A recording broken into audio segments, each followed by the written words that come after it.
Arman was the boy who always failed. At school, he couldn't pass a single math exam.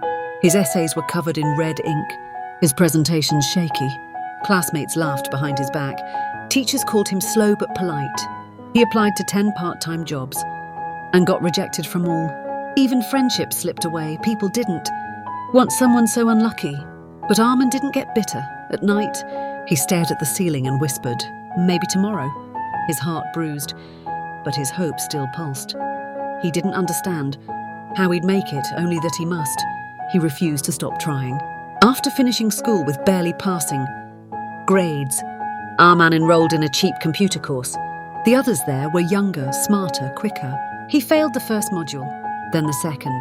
"You're wasting your time," someone said.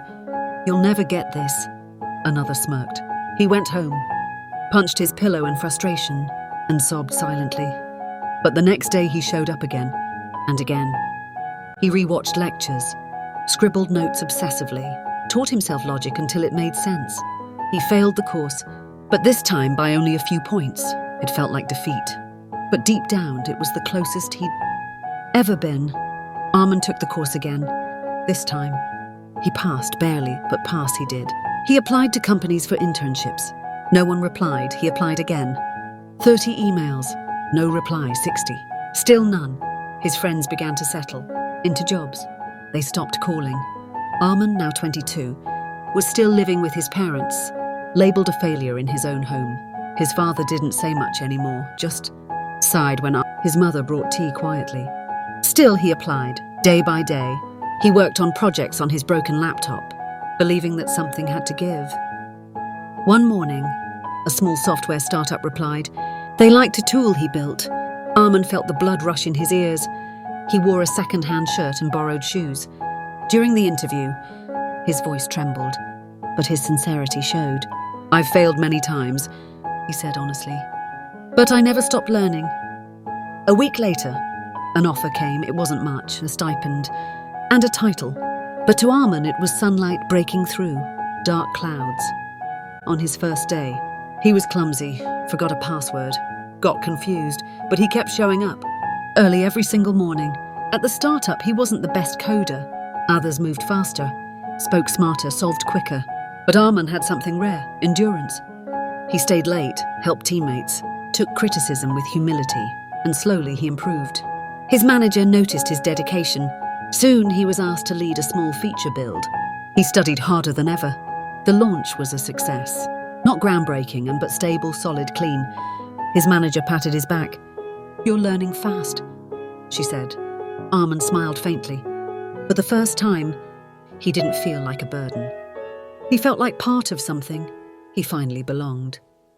Months passed. Arman saved enough to buy his own laptop. Then he moved out to a tiny, rented room. He painted the walls white and stuck post-it notes with ideas. On weekends, while others partied, he coded personal projects. One evening, he uploaded a productivity app he'd built for fun. He shared it on a small developer forum. Overnight, the post blew up. People found it useful. Feedback poured in. Within a week, the app had thousands of downloads. Arman was stunned. Someone even emailed offering to invest. The boy who had failed every test was now being sought after. News travelled fast. Former classmates messaged him, some congratulated. Others pretended they'd always believed in him. His father, hearing about the app from a friend, looked at Arman and smiled for the first time in years. His mother cried quietly in the kitchen. Arman felt overwhelmed, not by pride, but by gratitude. He remembered the nights he wanted to vanish, the mornings he dragged himself out of bed. The world hadn't changed overnight, he had. His persistence had carved a path where none existed. His failures hadn't destroyed him. They'd shaped him, refined him like fire tempers steel. A year later, Arman's app turned into a small company. He hired people. And he made sure to hire some who had failed before. Skills can be taught, he often said, but resilience is earned.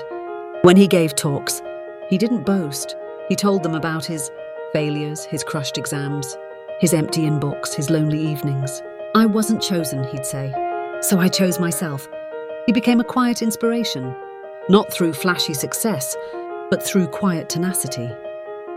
And still, every night before sleeping, he whispered, maybe tomorrow, not from despair, but from a place of eternal hope. He returned to his old school one day, invited as a guest speaker, standing on the same stage, where he'd once forgotten lines during a presentation. He looked out at rows of students. He told them his story, not with drama, but honesty. Don't fear failure, he said. Fear giving up on yourself. After the session, a shy boy came up to him and said, "Sir, I fail a lot too." Arman knelt down and smiled. "Good," he said. "That means you're trying. Keep failing forward." The boy nodded, eyes wide. That one moment felt bigger than any app launch. Arman never became a billionaire. He didn't need to. What he earned was deeper. Self-worth. Peace, purpose.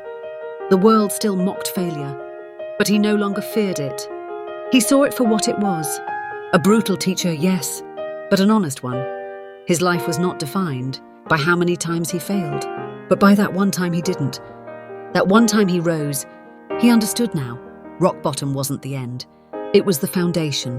The furnace had burned away all doubt, and from its flames, he had emerged, not perfect, but possible.